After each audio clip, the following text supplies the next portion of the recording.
Before diving into the story, a friendly reminder to subscribe to the channel and hit that like button. Now, have you ever wondered how a galaxy far, far away can spark such heated discussions about representation and storytelling?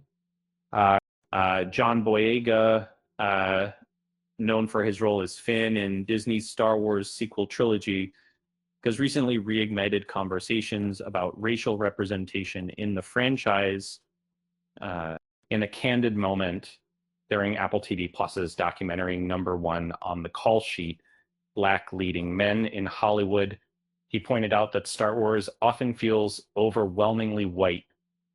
Boyega emphasized the importance of having a Black character in such a prominent series. He noted that while some fans were content with him in a supporting role, they seemed resistant to the idea of him leading the narrative. This sentiment reflects a broader issue within the franchise's portrayal of diversity. In his documentary remarks, Boyega likened the representation of Black characters in Star Wars to chocolate chips and cookie dough, sprinkled in rather than fully integrated. This analogy highlights the feeling that diversity in the series has often been superficial. Boyega has voiced his frustrations about his journey in Star Wars multiple times. In a 2020 interview with G2, he criticized Disney for sidelining Finn, who was initially marketed as a key character. He expressed disappointment over how his role was diminished compared to Daisy Ridley and Adam Driver's characters, especially in promotional materials aimed at international markets, while some fans directed their frustration at the character of Finn. It's crucial to recognize that Disney has often been the focal point of criticism. The backlash against Finn's character was largely a result of how the trilogy was handled, particularly in Rian Johnson's The Last Jedi, where his character's growth felt stunted when Boyega first appeared as a stormtrooper in The Force Awakens. It puzzled some fans. Traditionally, stormtroopers were associated with cloned soldiers, but the film introduced a new narrative.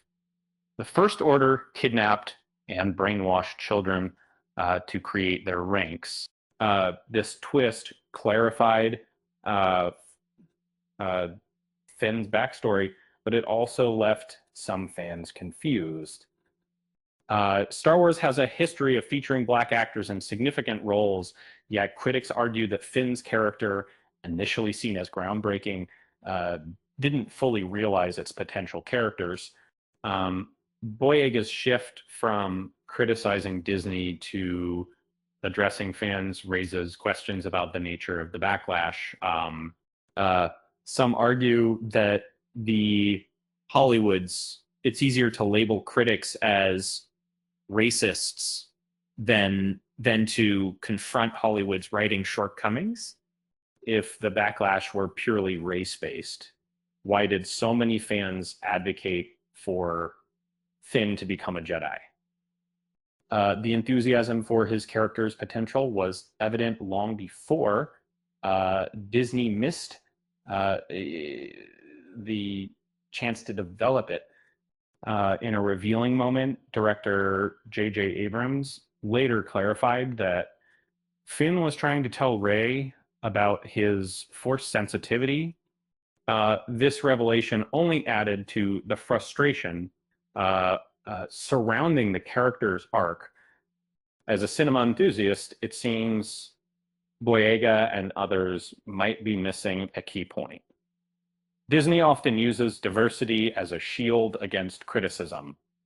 Instead of addressing their role in creating a fragmented trilogy, the studio has shifted the conversation toward race, complicating honest discussions about storytelling flaws.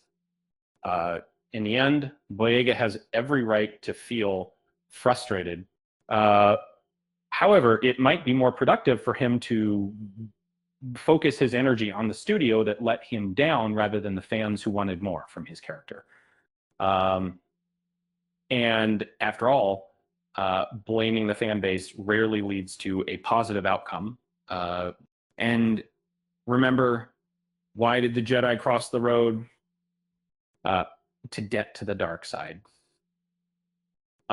With that said, thanks for watching, and until next time, bye.